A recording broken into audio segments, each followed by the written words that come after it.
Lembaga Penyiaran Publik Lokal, Radio Publik Kabupaten Sragen, Buana Asri, saluran informasi. Guyub Rukun Bangun Sukowati.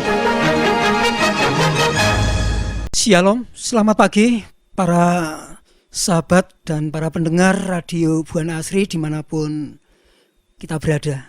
Selamat berjumpa lagi di pagi hari ini dalam acara Mimbar Agama Kristen bersama dengan saya Pendeta Wisnu Joko dari Penyuluh Agama Kristen.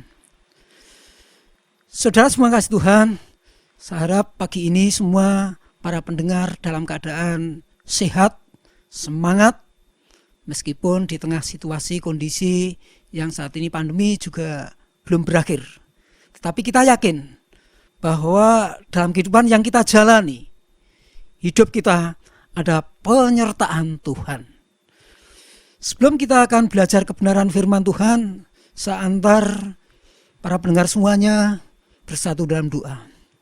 Tuhan Bapa yang mengasihi kami bersyukur di pagi hari ini Engkau memberikan kami penyertaan, kekuatan, kesehatan, dan semangat sehingga dimampukan dalam menjalani sebuah tanggung jawab kehidupan di hari ini.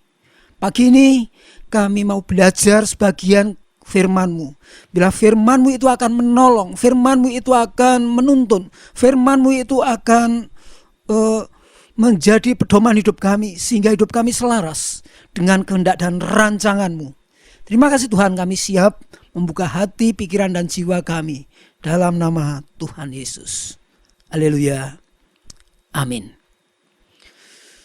Saudara semua kasih Tuhan, hidup kita sebagai orang percaya, hidup kita sebagai orang beriman, hidup kita itu seperti dalam sebuah perjalanan. Dan di dalam sebuah perjalanan yang panjang, bukan perjalanan yang pendek. Sehingga itulah sebabnya, dalam perjalanan yang panjang itulah ada satu proses sehingga kita supaya sampai kepada tujuan apa yang menjadi kehendak dalam kehidupan kita. Hidup yang kita jalani adalah menggenapi kehendak Allah, kehendak Tuhan, bukan kehendak kita sendiri. Oleh karena itu, ketika kita menjalani hidup dalam kehendak Tuhan, maka hidup Anda dan saya harus memiliki satu dasar, satu landasan yang kokoh, supaya kita dalam menjalani hidup kita itu sampai kepada tujuan. Bagaimana hidup yang kokoh supaya kita menggenapi rencana Allah? Saya mengajak merenungkan firman Tuhan di pagi hari ini, yang terambil dari 2 Korintus pasal 5 ayat yang ke-7. Begini firman Tuhan. Tetapi pasal 5 ayat yang ke-7. Sebab hidup kami ini adalah hidup karena percaya, bukan karena melihat. 2 Korintus pasal 5 ayat 7 ini adalah penulisnya adalah tentu saja Rasul Paulus yang ditujukan kepada jemaat Korintus. Dan di sanalah Rasul Paulus memberikan nasihat kepada jemaat Korintus supaya hidup mereka hidup yang senantiasa, hidup di dalam iman yang teguh, meski menghadapi situasi dan kondisi yang tidak mengenakan. Karena kondisi pada waktu itu di jemaat Korintus ada berbagai macam hal yang terjadi di sana.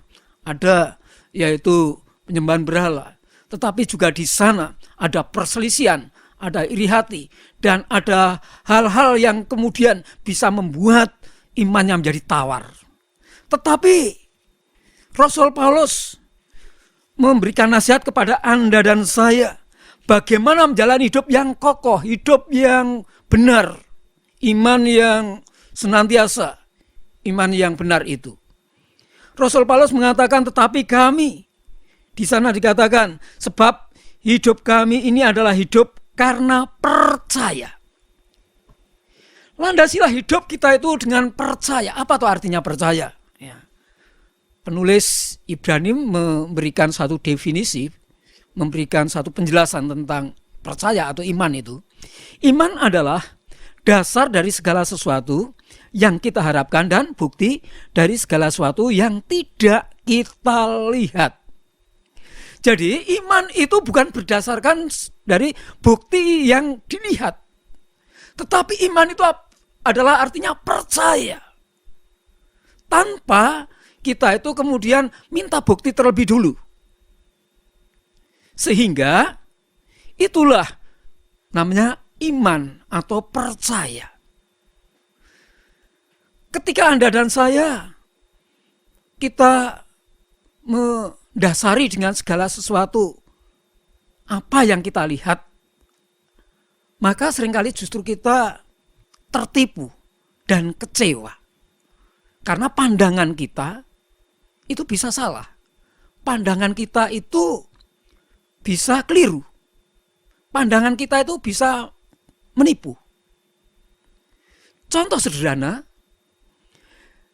kalau kita itu siang hari, pas terik matahari begitu, Anda menempuh sebuah perjalanan di jalan raya yang sepi. Lalu di jalan yang aspal itu seringkali kita lihat di ujung jalan sana itu kelihatannya seperti basah ada airnya. Dan ketika kita lewat, ternyata justru air itu tidak ada. Tetapi kalau kita pandang dari jauh, kelihatan seperti ada air yang mengenang. Mengapa?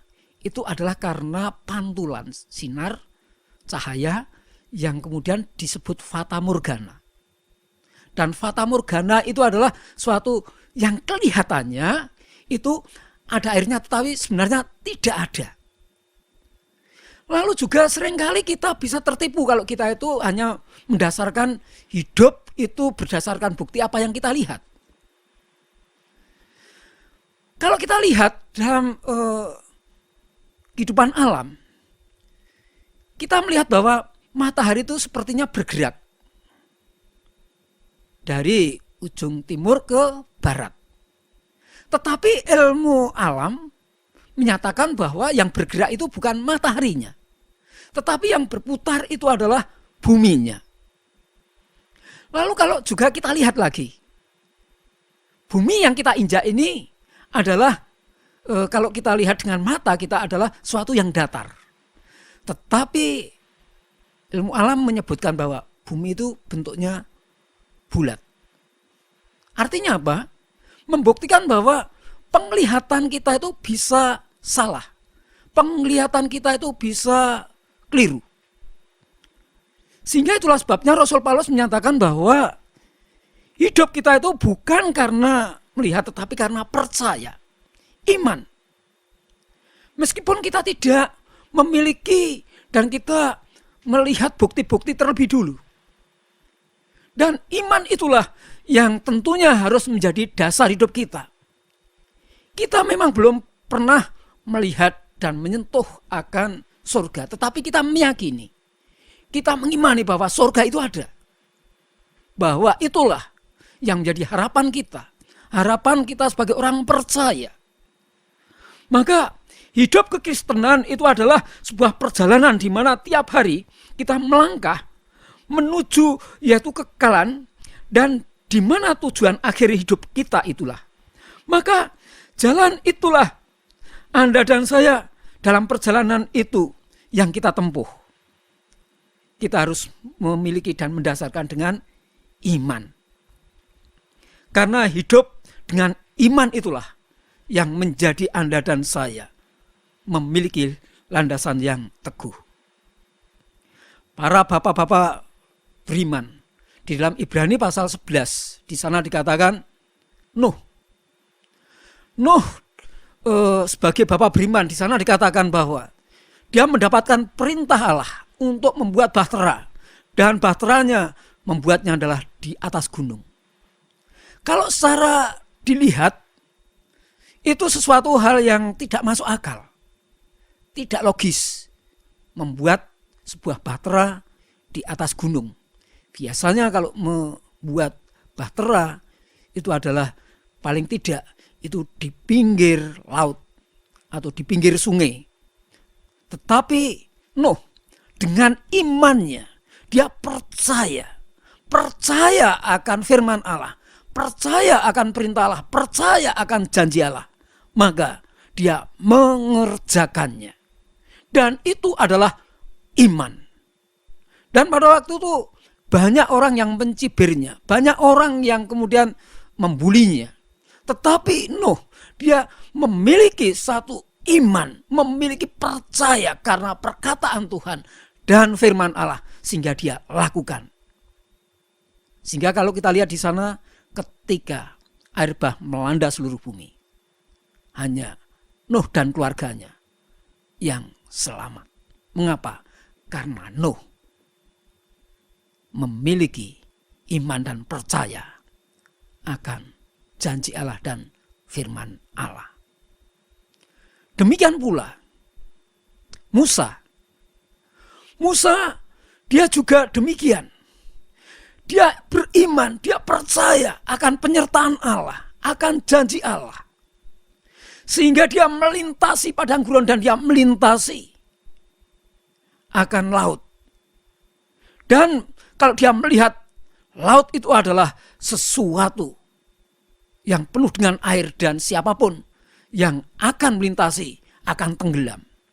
Tetapi Nuh dengan imannya, dia tidak mempertanyakan dulu mana buktinya.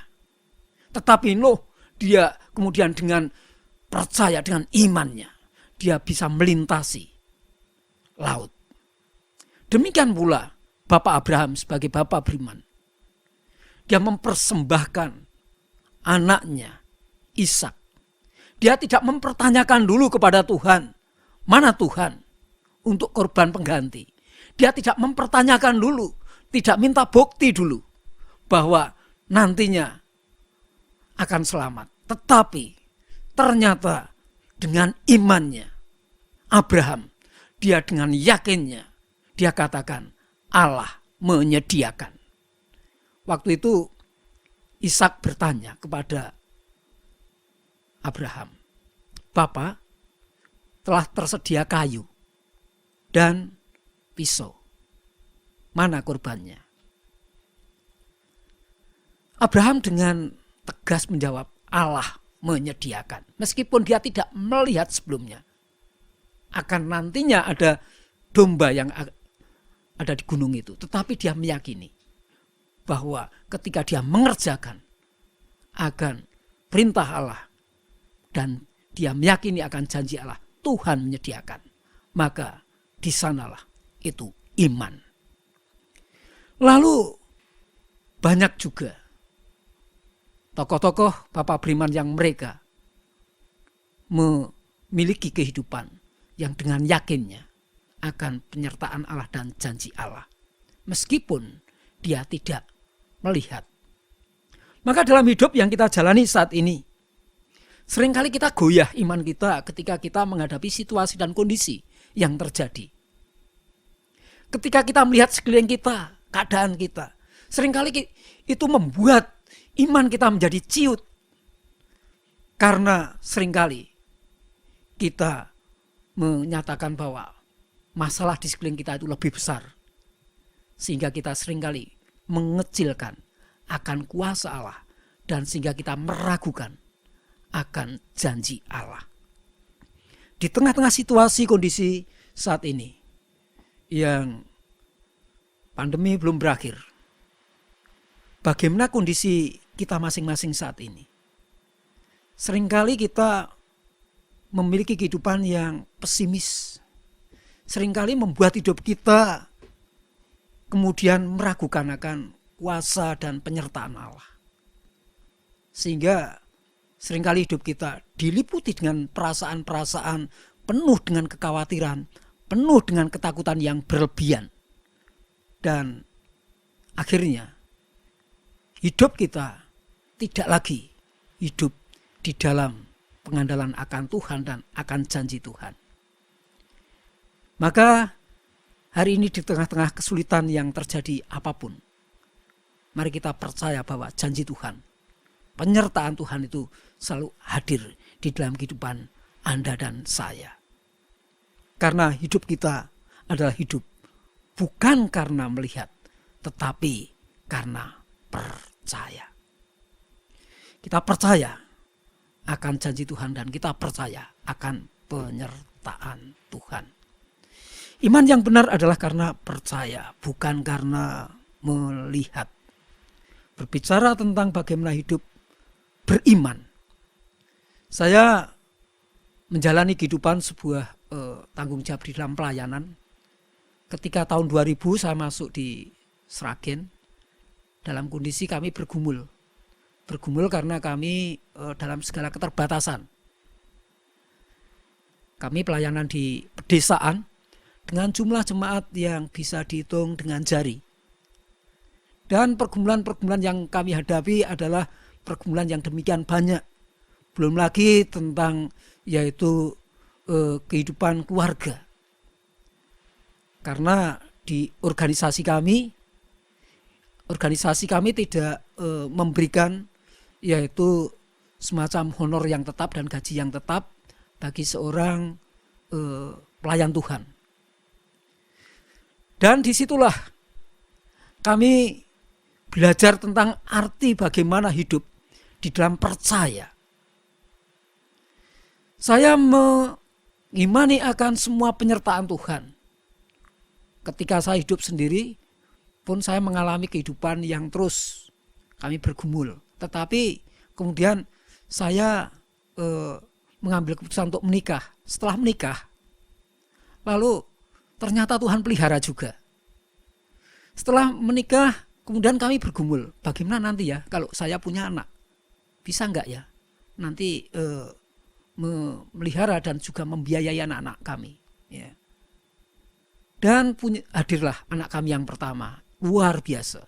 Tuhan menyertai, Tuhan memberkati dan Tuhan mencukupi.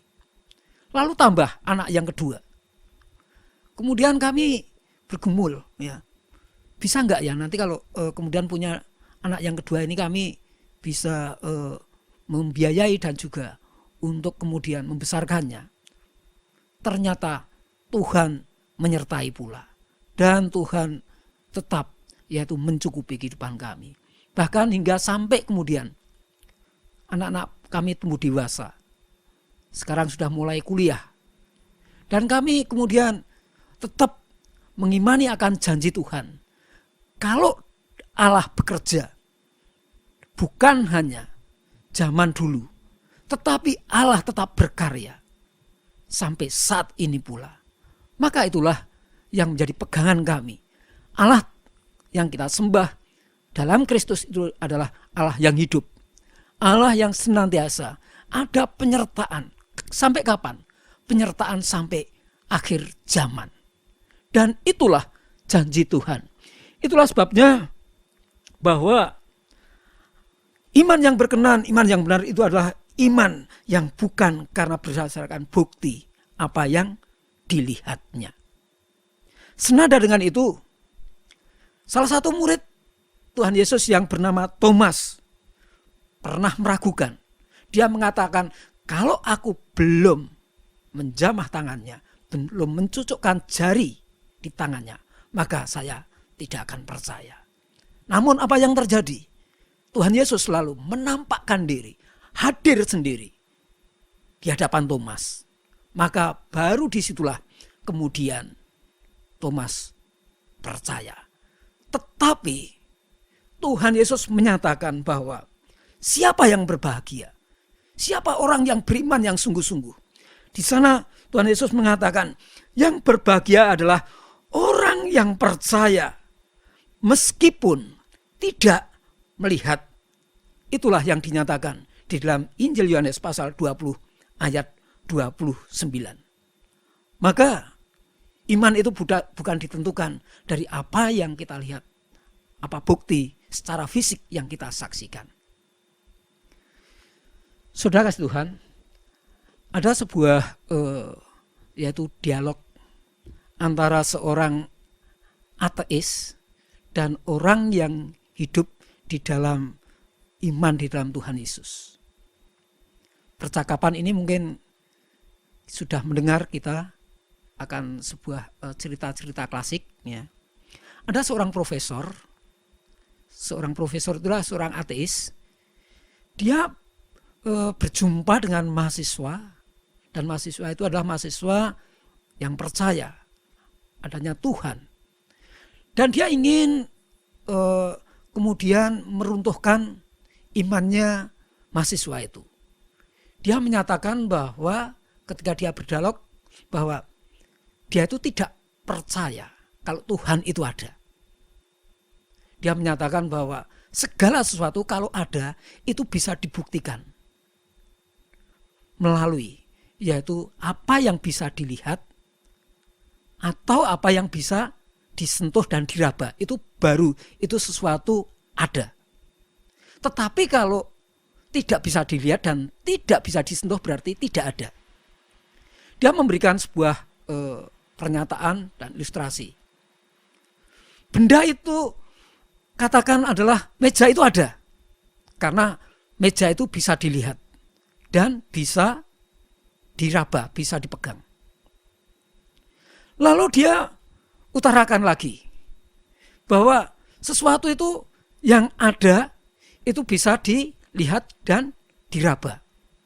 Angin itu bisa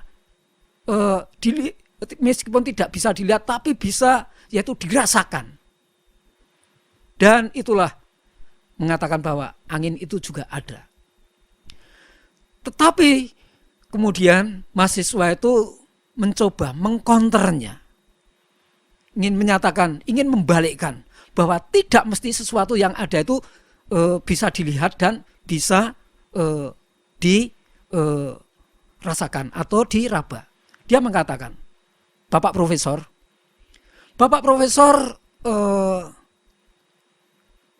apakah Bapak Profesor di dalam pernah melihat otak? Dia katakan, saya belum pernah melihat otak. Apakah Pak Profesor pernah meraba atau memegang otak Pak Profesor? Dia katakan, saya belum memegang otak.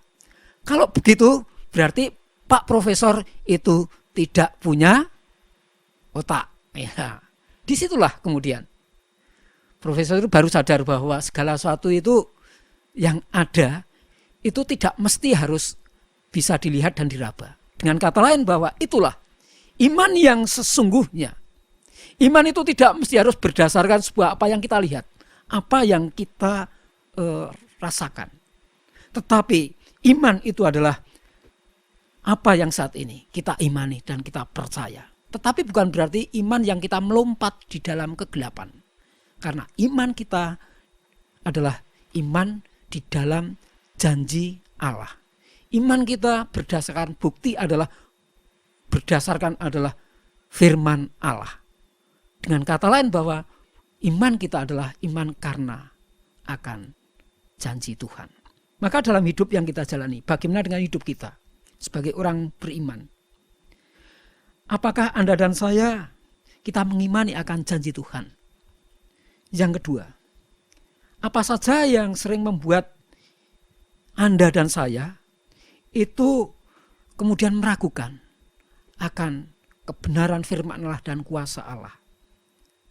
Yang ketiga, komitmen apa yang akan kita pegang, yang akan kita lakukan ketika Anda dan saya mengimani akan janji Allah dan juga kuasa Allah? Hari ini saya mengajak untuk semua para pendengar yang dikasihi Tuhan, dalam menghadapi kehidupan yang kita jalani langkah demi langkah, hari demi hari, maka kita meyakini bahwa ada kuasa Allah dan penyertaan Tuhan yang terus selalu ada dan selalu hadir. Karena berbahagialah orang yang percaya meski tidak melihat, dan itu adalah orang yang beriman sungguh-sungguh. Ketika Anda dan saya, kita hanya mendasarkan segala sesuatu dengan apa yang kita lihat, apa yang kita saat ini saksikan seringkali justru kita mengalami kekecewaan dan kekecewaan. Maka Anda dan saya, kita mengimani akan semua penyertaan Tuhan. Dan semuanya biarlah kita semakin kuat dan kita semakin teguh di dalam Tuhan. Karena kita yakin percaya penyertaan Tuhan selalu ada. Selamat menjalani kehidupan di hari ini.